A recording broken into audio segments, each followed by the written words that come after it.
প্রথমে হচ্ছে আমার ভালো লাগছে এই কারণে যে আমি আসলে বগুড়া এসেছি। এর আগে বগুড়ার উপর দিয়ে অনেকবার যাওয়া হয়েছে, কখনো বগুড়ায় নির্দিষ্ট সময় দাঁড়িয়ে বা কোথাও থাকা এটা কখনো হয়নি আসলে। আর বগুড়া যখন প্রথম আসলে এসে নামি গাড়ি থেকে, তখন আমার আসলে শরীর শিউরে উঠছিল। কী কারণে? কারণ বিগত 16 বছরে বাংলাদেশের 64টি জেলার মধ্যে যেই জেলাটি সবচেয়ে বেশি নামের কারণে বৈষম্যের শিকার, সেটা হচ্ছে বগুড়া। এই জন্য আমি যখন আসি আসলে তখনই আমার অন্যরকম একটা ফিল কাজ করছিল।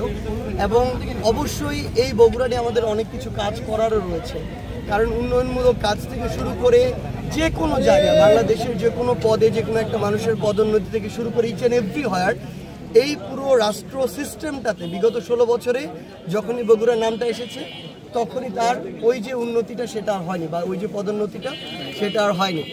তো সেই জায়গা থেকে আসলে আমাদের জুলাই শহীদ স্মৃতি ফাউন্ডেশনের আমরা একটা প্রোগ্রাম করার প্ল্যান করছি বগুড়াতে। আজকে যে আসলে এখানে এসেছি এটা একদম পারিবারিক কারণে, কোনো প্ল্যানে নাই, জন্য কাউকে জানিয়েও আসা হয় নাই।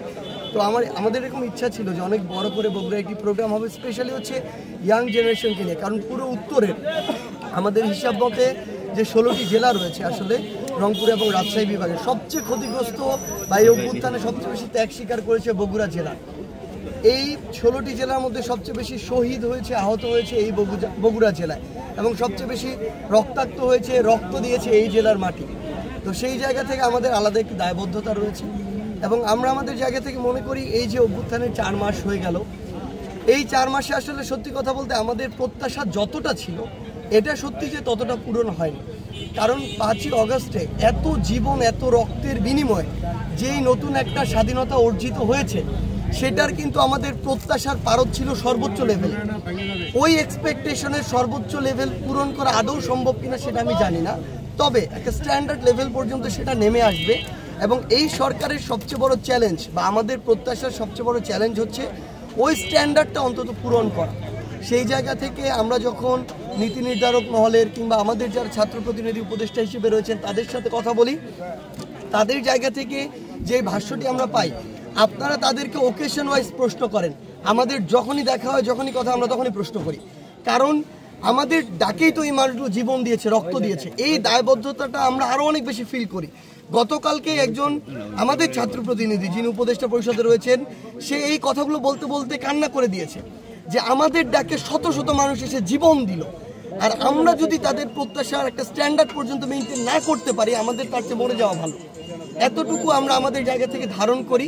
কিন্তু যেই জিনিসটি হচ্ছে আসলে আমরা দেখছি এই যে 16 বছরের যে ফ্যাসিস্ট সিস্টেমটা, এই সিস্টেমটাতে যে মানুষগুলো সম্পৃক্ত ছিল, প্রথম কথা হচ্ছে এই সিস্টেমটা আগে ভাঙতে হচ্ছে, ওই মানুষগুলোকে এই জায়গা থেকে সরাতে হচ্ছে।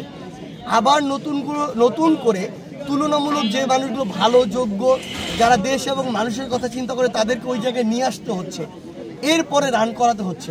এখন আমার তো একটা তৈরি করা সিস্টেম নেই যে একটা সিস্টেমকে আমি বাদ দিয়ে দিব আরেকটাকে নিয়ে বসিয়ে দিব, এরকম নেই কিন্তু এই সরকারে। সো বেছে বেছে আগে খুঁজতে হচ্ছে, মানুষের অতীত রেকর্ড বের করতে হচ্ছে, কে অবৈধ সুবিধা নিয়েছে, ক্ষমতার অপব্যবহার করেছে। এই পরিবর্তনটা এই কারণে ধীর গতির হচ্ছে, মানে আমরা যতটা প্রত্যাশা করেছি ততটুকু হচ্ছে না, এটা সত্যি। কিন্তু এখানে আমি মনে করি যে বিগত 1 সপ্তাহে আমরা যে চিত্রটি দেখেছি, বাংলাদেশের রাজনৈতিক অঙ্গনের ছাত্র সংগঠনগুলো ঐক্যবদ্ধ হয়েছে, রাজনৈতিক দলগুলো ঐক্যবদ্ধ হয়েছে, বাংলাদেশের বিভিন্ন সম্প্রদায়ের যে মানুষ তারা ঐক্যবদ্ধ হয়েছে। আমরা বিশ্বাস করি ফ্যাসিস্ট বিরোধী সকলে যদি এভাবে ঐক্যবদ্ধ থাকে, তাহলে এই চ্যালেঞ্জ আমরা খুব দ্রুত সময়ের মধ্যে অতিক্রম করে আমরা যে বাংলাদেশের স্বপ্ন দেখি সেদিকে এগিয়ে যেতে পারবো। ভাই এখন পরে যান না, যান আপনারা ভাই, স্টে করার দরকার নাই, কন্টিনিউ করেন। পেছন থেকে সরেন, পেছন থেকে সরেন ভাই, মোবাইল সরান, মোবাইল সরান।